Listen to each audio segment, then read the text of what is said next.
10ാം ക്ലാസ്സിലെ social science മാനവികത എന്ന ചാപ്റ്ററിലെ രണ്ടാമത്തെ ഭാഗമാണ് ഇന്നത്തെ വീഡിയോയിൽ അപ്ലോഡ് ചെയ്യുന്നത്. അടുത്ത പേജിലേക്ക് നോക്കാം. 11ാം നൂറ്റാണ്ടോടെ യൂറോപ്പിലുണ്ടായ വാണിജ്യവൽക്കരണം മധ്യകാല ഫ്യൂഡൽ വ്യവസ്ഥയെ തകർച്ചയ്ക്കും മേധാവിത്വത്തിൻ്റെ ശക്തി ക്ഷയിക്കുന്നതിനും കാരണമായി. അല്ലേ? വാണിജ്യവൽക്കരണം എന്ന് പറഞ്ഞാൽ അവിടെ എന്തായിരിക്കും? കൂടുതൽ കച്ചവട സ്ഥാപനങ്ങളൊക്കെ വരിക, വേറെ രാജ്യങ്ങളുമായിട്ടുള്ള കച്ചവടങ്ങളൊക്കെ നല്ല ഉയർന്നു വന്നതോടുകൂടി ഒരു മധ്യകാലത്തുണ്ടായിരുന്ന ഫ്യൂഡൽ വ്യവസ്ഥ എന്ത് ചെയ്തു? അത് തകരാൻ കാരണമായി. ഫ്യൂഡൽ വ്യവസ്ഥ എന്ന് പറയുമ്പോൾ നമുക്കതറിയാൻ പറ്റില്ല, മതമേധാവിത്വവും അവിടെ ഉണ്ടായിരുന്നു, അതിൻ്റെ ശക്തിയും ക്ഷയിക്കുന്നതിന് കാരണമായിട്ടുണ്ട്. അപ്പോൾ ഒരു ക്വസ്റ്റ്യൻ ഇവിടെ നമുക്ക് വരാനുള്ള സാധ്യതയുണ്ട്. മധ്യകാല ഇന്ത്യയിലെ ഫ്യൂഡലിസം തകരാനുള്ള കാരണം എന്താണെന്ന് ചോദിച്ചാൽ നമുക്ക് എന്ത് പറയാൻ പറ്റും? യൂറോപ്പിലുണ്ടായിട്ടുള്ള വാണിജ്യവൽക്കരണമാണ്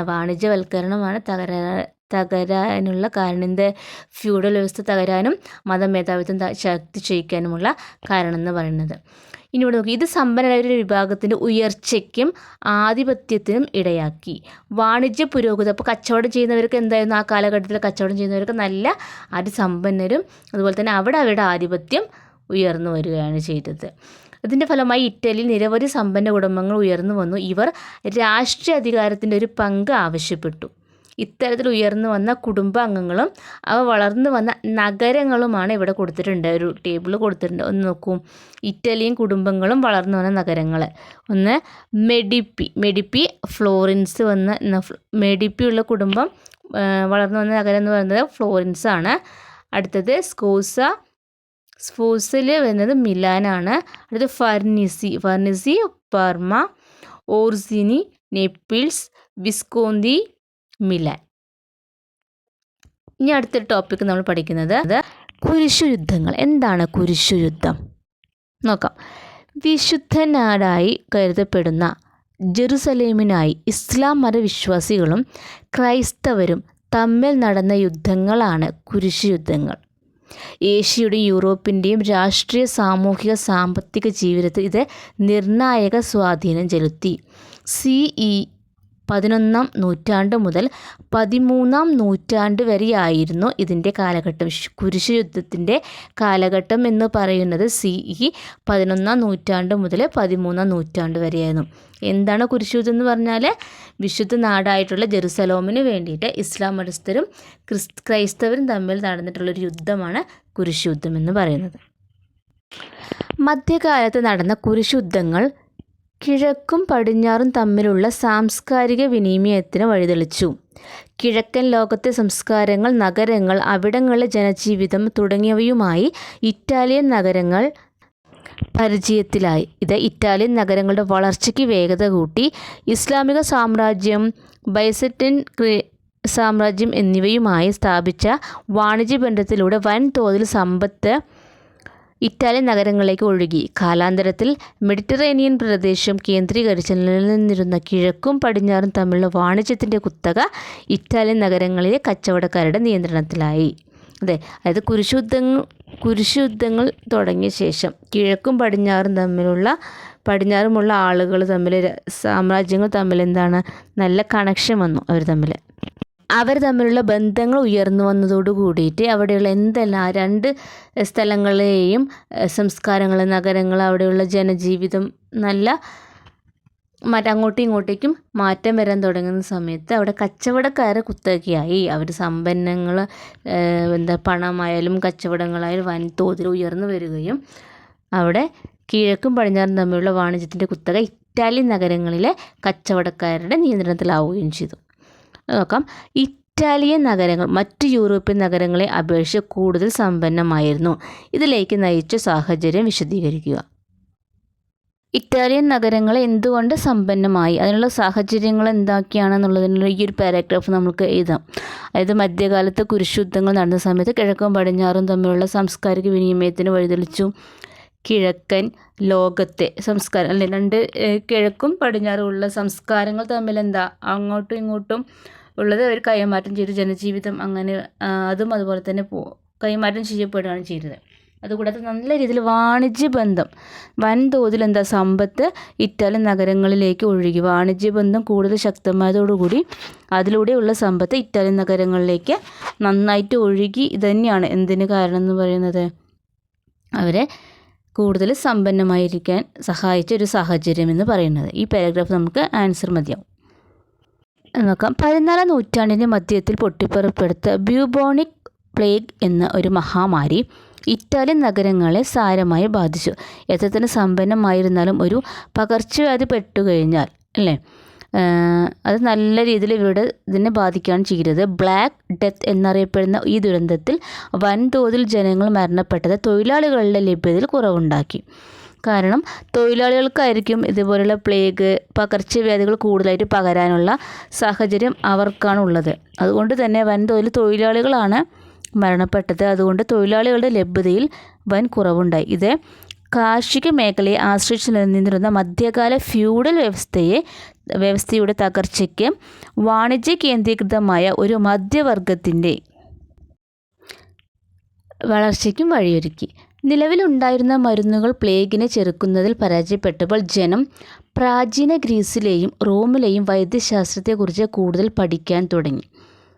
പ്ലേഗിൻ്റെ ഭീകരത മനുഷ്യജീവിതത്തിൻ്റെ നൈമിഷികതയെയും അനിശ്ചിതത്വത്തെയും കുറിച്ച് ചിന്തിക്കാനും സുഖങ്ങളെക്കുറിച്ച് അന്വേഷിക്കാനും തങ്ങളെക്കുറിച്ച് തന്നെ ചിന്തിക്കാനും പ്രേരിപ്പിച്ചു. ഇത് മാനവികതയിലേക്ക് വഴി തുറന്നു. അതായത് അവരുടെ നാട്ടിൽ തന്നെയുള്ള ചികിത്സ ഫലിക്കാതെ വന്നപ്പോൾ ഇതിനെക്കുറിച്ച് കൂടുതലായി അറിയുന്നതിനും ഇനിയും ഇതുപോലെയുള്ള അസുഖങ്ങൾ വന്നാൽ എങ്ങനെ രക്ഷപ്പെടുമെന്ന് അറിയുന്നതിന് വേണ്ടിയിട്ട് അവർ മറ്റു പല രാജ്യങ്ങളിലെയും വൈദ്യശാസ്ത്രത്തെക്കുറിച്ച് കൂടുതലായി പഠിക്കാൻ തുടങ്ങി. അവർ തങ്ങളെക്കുറിച്ച് തന്നെ എന്ത് ചെയ്യാൻ തുടങ്ങി, ഓരോരുത്തരും തങ്ങളുടെ ജീവിതത്തെക്കുറിച്ച് തന്നെ ചിന്തിക്കാൻ തുടങ്ങി.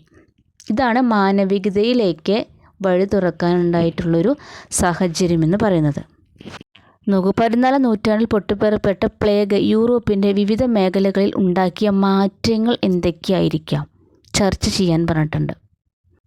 ഇതേപോലെയുള്ള പകർച്ചവ്യാധികൾ വന്നു കഴിഞ്ഞാൽ ഇനി എങ്ങനെ നേരിടുമെന്നുള്ളൊരു ഇത് വന്നതോടുകൂടി അവർ മറ്റുള്ള രാജ്യങ്ങളിലെ വൈദ്യശാസ്ത്രത്തെക്കുറിച്ച് കൂടുതൽ പഠിക്കാൻ തുടങ്ങി. അതുകൂടാതെ അവർ മനുഷ്യൻ്റെ ജീവിതത്തിൽ, അതായത് നമ്മൾക്കൊരു അസുഖം നമ്മൾ എന്ത് ചെയ്യും, അവർ ചിന്തിക്കാൻ, തങ്ങളെക്കുറിച്ച് തന്നെ ചിന്തിക്കാനും സുഖങ്ങളെക്കുറിച്ച് അന്വേഷിക്കാനും അവർ തുടങ്ങുകയാണ് ചെയ്തത്. അങ്ങനെയാണ് ഇത് മാനവികതയിലേക്ക് വഴി തുറക്കാനുണ്ടായിട്ടൊരു സാഹചര്യം.